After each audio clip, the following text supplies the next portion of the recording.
참나무 시드름병은 2004년 8월경에 경기도 성남에 있는 이베리고에서 처음으로 피해가 확인된 병으로서 매개충인 광릉 기남부점이 병원균인 라파엘레아 곰팡이균을 참나무의 목질부에 감염시킴으로써 참나무를 급속하게 죽이는 그런 병입니다.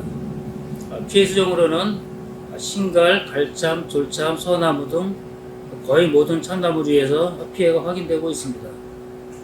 매개충인 광릉 긴나무점은 딱정벌레목 긴나무점과에 속하는 해충으로 우리나라에서는 일본의 무라야마에 의해 1930년에 광릉 지역에서 그게 처음 확인되었고, 또 이 종은 한국, 대만, 북동 러시아 등에 분포하는 것으로 알려져 있습니다.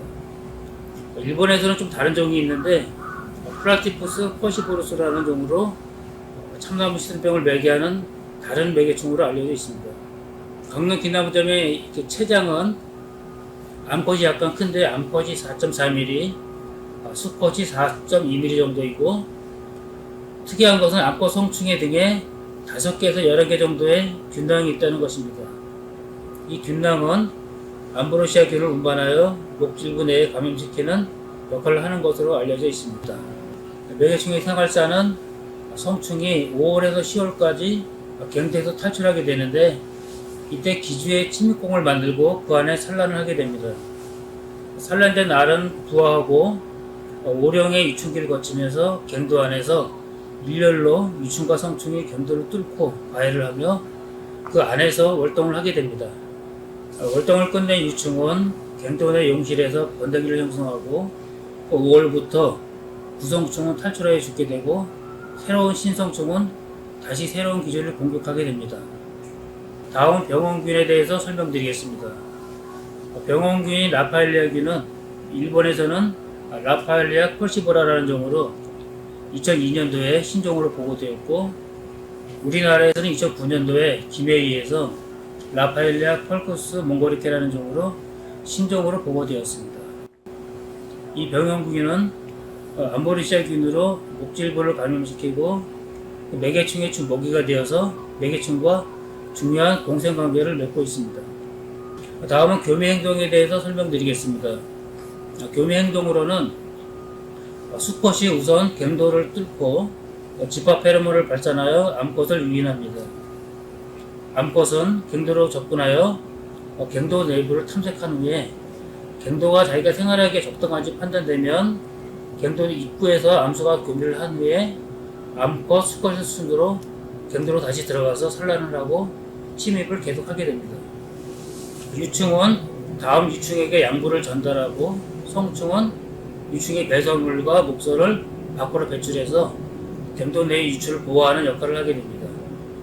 매개충은 감염복 안에서 약 5에서 10cm 정도의 깊이에서 주로 가해하며 수평 갱도와 수직 갱도를 만들며 가해를 하게 됩니다. 갱도는 처음에는 심대부 방향으로 형성하다가 일정한 깊이에 도달하면 수피하고 평행한 방향으로 갱도를 형성하기 시작합니다. 갱도 내에는 갱도와 직각 방향으로 용실이라는 것이 있는데, 이것은 노숙 유충이 형성하는 곳으로서 판단됩니다. 참나무 시드름병의 피해 특성에 대해서 말씀드리겠습니다.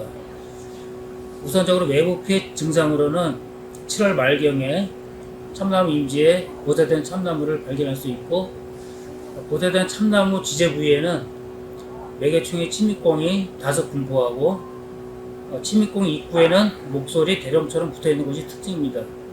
이런 것이 다른 나무 점류의 피해와 쉽게 구분이 가능합니다.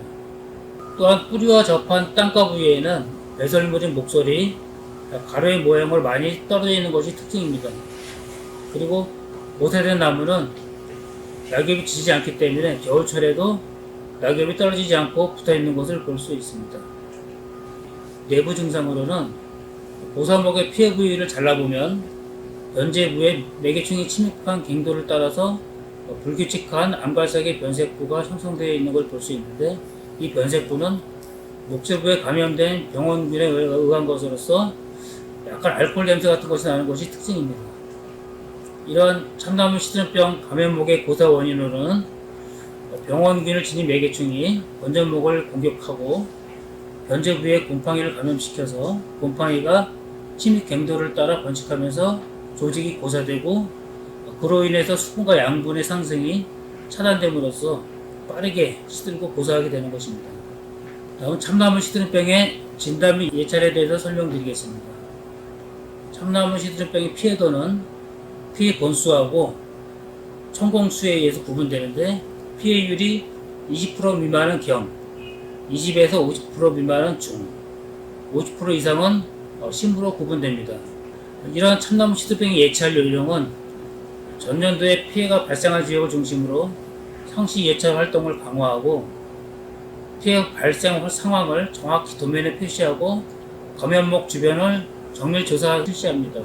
특히 신갈나무가 많이 분포되어 있는 임지에 대해서는 7월부터 관심을 갖고 외곽에서 임지 내부까지 단목에 고사목이 있는지를 유심히 예찰을 해야 합니다. 참나무 시드름병이 확인되면 조사 야장에 기록하고 피해도 구분에 따라서 본수를 조사합니다.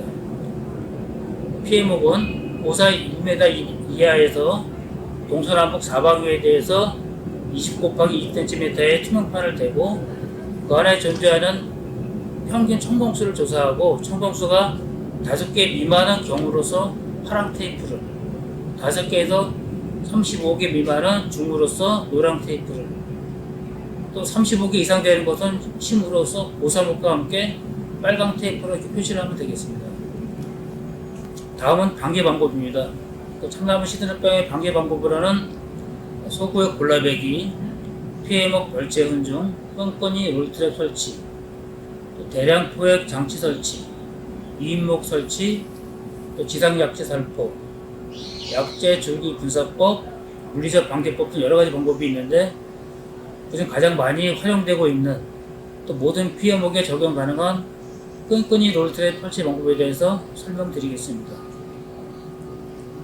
끈끈이 롤트랩은 한면 점착성 제품하고 양면 점착성 제품이 있습니다. 한면 점착성 제품은 경관이 중요시되는 지역에 주로 사용되는 제품으로서 우아 매개충에는 포용력이 없으므로 4월 말 전까지 설치를 완료하셔야 됩니다.